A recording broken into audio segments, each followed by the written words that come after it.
श्री शिवाय नमस्तुभ्यम। हर हर महादेव। गुरुजी पंडित प्रदीप मिश्रा जी के बताए उपायों को हम इस चैनल पे आपको करके दिखाते हैं ताकि वे उपाय आपको आसानी से समझ में आ सके। 19 दिसंबर 2022 दिन है सोमवार का और साथ में है सफला एकादशी। और गुरुजी पंडित प्रदीप मिश्रा जी के वे उपाय जो एकादशी और सोमवार के दिन करने चाहिए हम आपको इस वीडियो के माध्यम से बता रहे हैं, क्योंकि सफला एकादशी सफलता प्रदान करने वाली होती है और साथ में सोमवार का दिन हो तो इस दिन भोले बाबा को प्रसन्न करने के लिए आपको गुरुजी पंडित प्रदीप मिश्रा जी के बताए कुछ उपाय करना अति उत्तम रहेगा।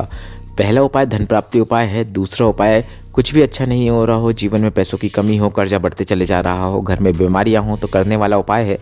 तीसरा उपाय रोग मुक्ति उपाय है। चौथा उपाय जीवन की परेशानियों को दूर करने वाला उपाय है।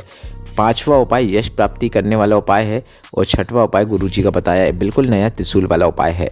बढ़ते हैं पहले उपाय की ओर। सफला एकादशी और सोमवार के दिन आप कोई उपाय करना चाहते हैं तो आप गुरुजी पंडित प्रदीप मिश्रा जी का बताया धन प्राप्ति महा उपाय जरूर करें। यह उपाय एकादशी के दिन किया जाता है। आपको 7 बेलपत्र लेकर शिव मंदिर में जाना है और 7 बेलपत्र को आपको अपने कलश के अंदर डाल देना है। इसके बाद आपको इस कलश का पूरा जल नंदी भगवान के ऊपर अर्पित कर देना है। नंदी भगवान के उठे हुए पाँव में आप यह जल अर्पित करें। इसके बाद कलश के अंदर की पूरी बेलपत्र एक एक करके या फिर एक साथ शिवलिंग के ऊपर श्री शिवाय नमस्तुभ्यम बोलते हुए अर्पित कर देना है। बस इतना ही करना है। बढ़ते हैं दूसरे उपाय की ओर। अगर जीवन में कुछ भी अच्छा नहीं हो रहा हो, घर में लड़ाइयाँ होती हों, बीमारियाँ एक के बाद एक दूसरे को होती ही रहती हो, घर में पैसों की कमी रहती हो, या वास्तु दोष के कारण हो रहा हो या फिर किसी अन्य दोषों के कारण हो रहा हो, ऐसे में आपको गुरुजी पंडित प्रदीप मिश्रा जी का बताया एकादशी का सबसे आसान उपाय करना है। आपको एक कलश में जल भर के शिव मंदिर में जाना है और शिव मंदिर में जाकर यह जल शिवलिंग पर अर्पित कर देना है। जल अर्पित करने के बाद आपको 3 बार स्वधा स्वधा स्वधा बोल देना है। इसके बाद जलाधारी से आ रहे जल को प्राप्त करके उस जल का छींटन आपको अपने घर के मुख्य कमरों में करना है। बस इतना ही करना है। बढ़ते हैं तीसरे उपाय की ओर। रोग मुक्ति के लिए आपको प्रत्येक सोमवार को एक धतूरा शिव मंदिर में लेकर जाना है और इस धतूरे को शिवलिंग पर ऐसे अर्पित करना है कि धतूरे की डंडी आपके विपरीत ओर हो।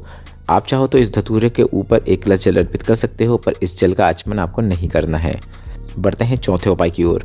जीवन में परेशानियां कम नहीं हो रही हो, आप गड्ढे में जा रहे हो तो आपको गुरुजी पंडित प्रदीप मिश्रा जी के अनुसार त्रिपुंड बनाना है।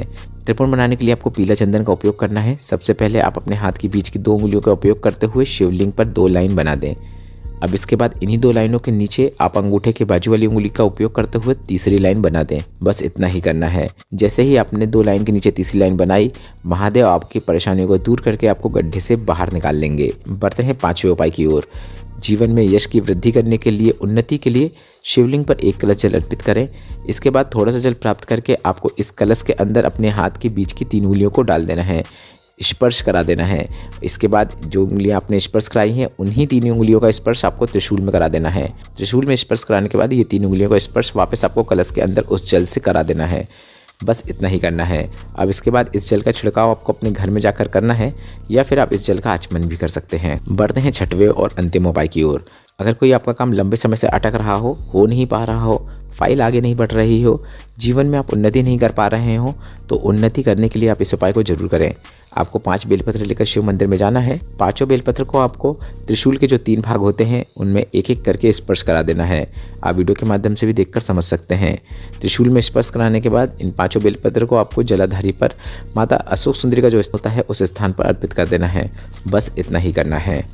कोई भी उपाय करते समय आपको श्री शिवाय नमस्तुभ्यम मंत्र का जाप निरंतर करना है। उपायों से जुड़े हुए प्रश्न आप हमसे कमेंट के जरिए पूछ सकते हैं और मेरे द्वारा दी गई यह जानकारी अगर आपको उपयोगी लगी हो तो वीडियो को लाइक करके कमेंट बॉक्स में हर हर महादेव जरूर टाइप कीजिएगा।